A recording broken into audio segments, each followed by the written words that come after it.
Joining us now, former DHS Oversight Counsel. He is Mike Howell.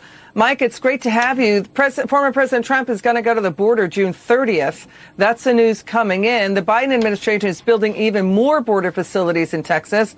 Texas is suing to stop the federal government from that. This is a constitutional battle right now between the states, the border states, and the federal government. Your take on Trump stepping into this now? Well, I think it's great news, and especially because I was just down on the border last week, and I can tell you that the men and women of Border Patrol love President Trump, and their morale is in the tank right now with the White House that has abandoned them, turned their back on them, and unleashed the worst border crisis we've ever seen. So I'm very glad that President Trump will be down there to meet with them and show them that a great amount of this country still has their back. You know, 7 of the 10 illegal immigrants who cross it through Texas. We saw that stat. That's a heck of a statistic. Texas is in a state of disaster, state of emergency as well over this. Now we've got this news coming in, Mike. U.S. Homeland Security Secretary Alejandro Mayorkas said, quote, the U.S. will be prepared to address the border issues when Title 42 is no longer in operation. Can you break that down? So Title 42 is the pandemic justification to turn around folks at the border. The Trump administration used it to expel all categories of individual crossing so that, COVID did not spread into the country. The Biden administration has whittled it down. It's hanging on by a thread. They're going to get rid of it absolutely completely, and it'll be open season on our borders. This is really the last thing that is stemming the tide just a little bit. Expect the numbers to go through the roof. We have been writing about this. If you go to the BidenBorderCrisis.com, a website that we have set up where we have all of the analysis of what will happen and how this policy undoing has created the worst crisis we've seen. So if you get rid of Title 42, let me back up. He's saying that we're only going to address the border issues after they wipe out that Trump border policies. How are they going to address it? I mean, that means another border surge if they get rid of Title 42.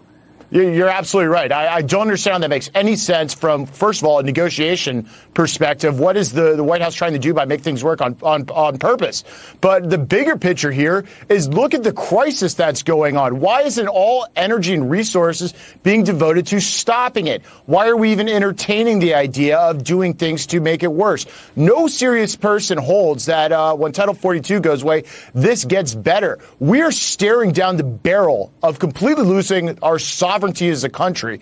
We should not be waiting to act. This is why the vice president refuses to go and even touch this, because it's the worst possible crisis that you can put together at the border. And they should be focused on putting back in place all of the policies that we know worked, whether it's border wall, having ICE actually remove people, whether it's not promising millions of people amnesty and the greatest award of American citizenship. They're common sense things to be done. We don't need to wait for it to get worse. The time for acting was a long time ago. It's certainly not waiting any longer.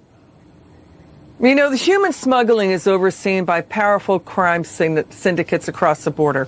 They force migrants to come here to basically pay them thousands of dollars, put their lives in these criminals' hands, and put their children in danger too.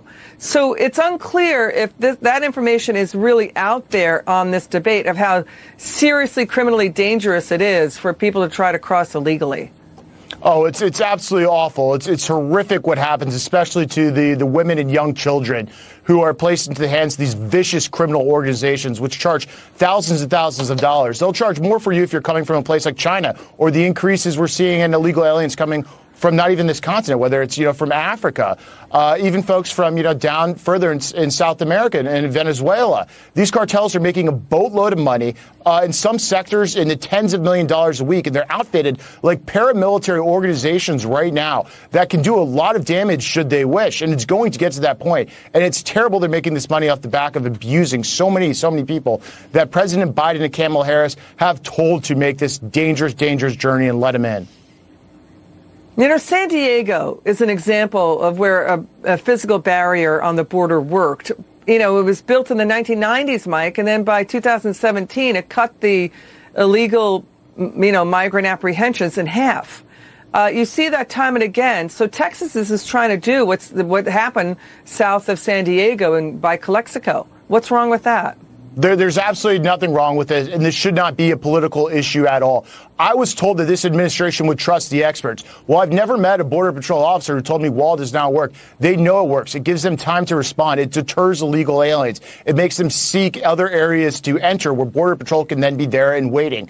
That's why the left hates the wall. They hate the wall because the wall works. They want open borders, and a wall being on the border means that it's not open, that we have some orderly system. I think it's great that Governor Abbott's stepping up to the plate here because he needs to do every and any available option to secure the border because Texas is being overwhelmed right now. What they're seeing is historic. And Governor Abbott signals he's going to step up to the plate. He's also going to arrest people for criminal trespassing charges. Mike Howell, it's good to see you. Thanks for joining us.